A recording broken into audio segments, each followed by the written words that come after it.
What if I told you that viewing certain Wikipedia pages can land you on government watch lists?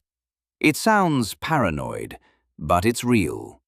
The pages I'm about to reveal don't just trigger algorithms, they activate classified surveillance systems designed to track your every move online.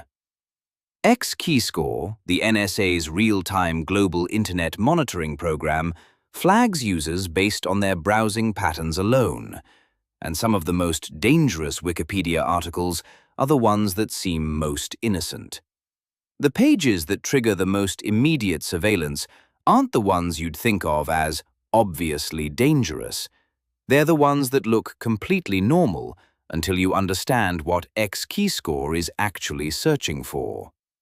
Edward Snowden explained exactly what this system can do. You could read anyone's email in the world, anybody you've got an email address for. Any website, you can watch traffic to and from it. Any computer that an individual sits at, you can watch it.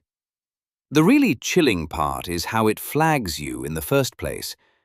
X-Keyscore proved outstanding for tracking active groups because it allows for searching on patterns rather than particular individuals.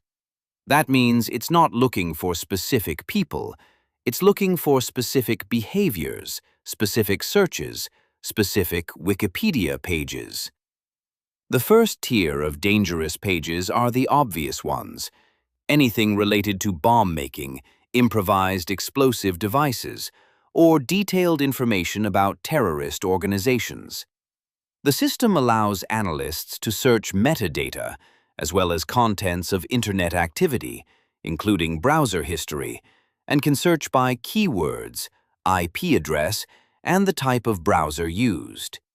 So when you click on Wikipedia's improvised explosive device page, or start reading about specific terrorist groups, like those on the State Department's Foreign Terrorist Organizations list, you're not just learning, you're being logged.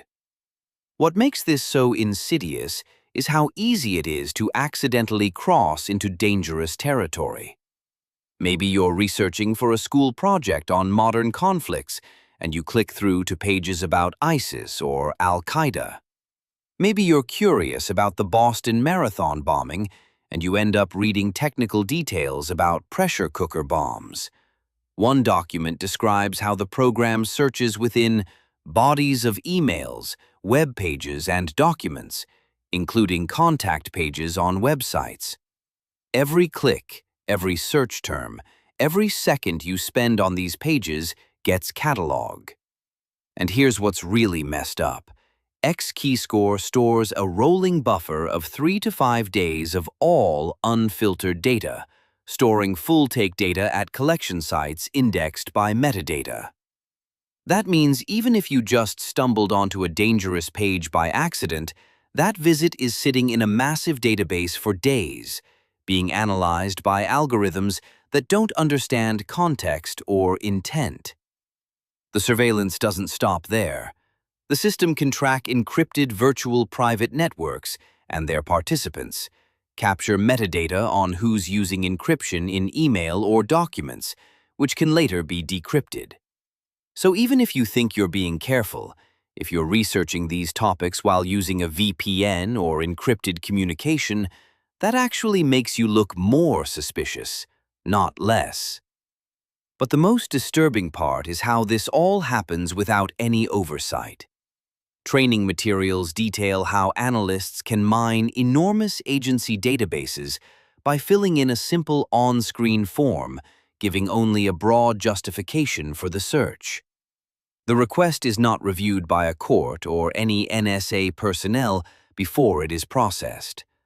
One person sitting at a computer can decide you're worth watching based on your Wikipedia browsing history, and there's no one checking their work. This is just the first layer. The pages I've described so far are the ones that obviously look dangerous. But there's an entire category of Wikipedia articles that seem completely innocent. Pages about privacy tools, encryption software, even basic digital rights information that will flag you just as quickly. And those pages? They're the ones that people who care about their privacy are most likely to visit, creating a perfect trap for anyone trying to protect themselves from exactly this kind of surveillance. After hearing about Xkeyscore's ability to flag users for visiting pages about bomb-making or terrorist organizations, have you ever accidentally clicked on a Wikipedia page that could be considered suspicious? Drop your answer in the comments below. Now, let's talk about the pages that are even more dangerous, the ones that look completely innocent. The pages that will get you flagged faster than anything else aren't about bombs or terrorism. They're the ones about protecting your privacy. Visiting Wikipedia's Tor page, reading about encryption tools, or researching VPN technology marks. You, as someone who cares about digital privacy, which makes you automatically suspicious to surveillance systems. The U.S. National Security Agency, NSA, has called Tor the king of high-secure, low-latency internet anonymity. But here's the twisted irony. Simply reading about Tor on Wikipedia flags you in Xkeyscore as someone worth watching. The Tor browser prevents your ISP from seeing what websites you're visiting, but it does not prevent the ISP from seeing that you're using Tor. Your ISP may contact a government agency, like the FBI or NSA, who are always interested in suspicious online activity. Think about how backwards this is. You're researching tools to protect your privacy, and that research itself destroys your privacy. The Wikipedia page for Tor network contains detailed technical information about onion routing, encryption protocols, and anonymity networks. Every second you spend reading about how to hide your digital footprint is being catalogued by the very systems you're trying to hide from. But it gets worse. Xkeyscore doesn't just flag you for reading about Tor, it flags you for reading about any privacy-related technology. Pages about VPNs, encryption software, secure messaging apps, even basic digital rights information, all trigger surveillance algorithms.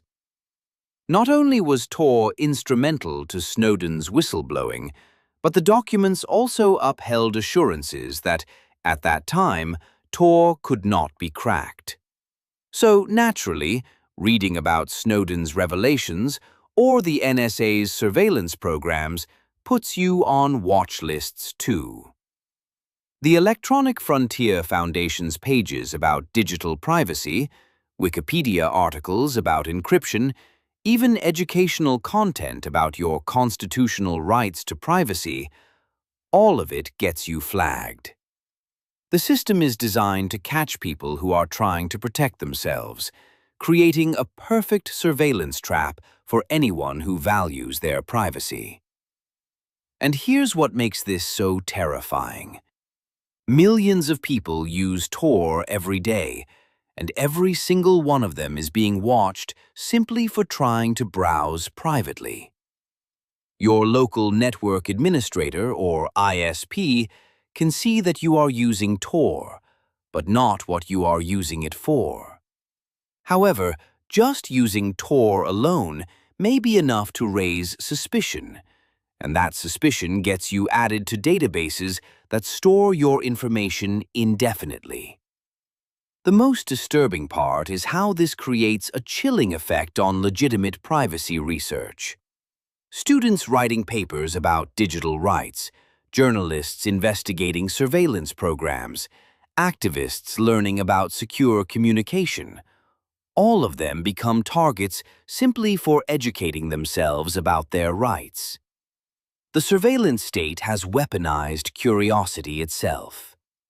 Even worse, the pages about government surveillance programs like PRISM, Xkeyscore, and the NSA's domestic spying operations are themselves monitored. Reading about how you're being watched puts you on a list of people being watched more closely. It's surveillance inception, being watched for learning about being watched. The ultimate paranoia fuel? The fact that you're watching this video right now, learning about forbidden Wikipedia pages, could itself be flagged if you're not using proper privacy tools. The irony is suffocating. To safely learn about surveillance, you need to use the very tools that mark you as suspicious for using them. We've created a digital panopticon where privacy itself has become the crime, and the only way to protect yourself is to accept that protection makes you a target. You're now aware of the trap. Subscribe for more forbidden internet content, and next, we're going deeper into the dark web mysteries they actively work to keep hidden.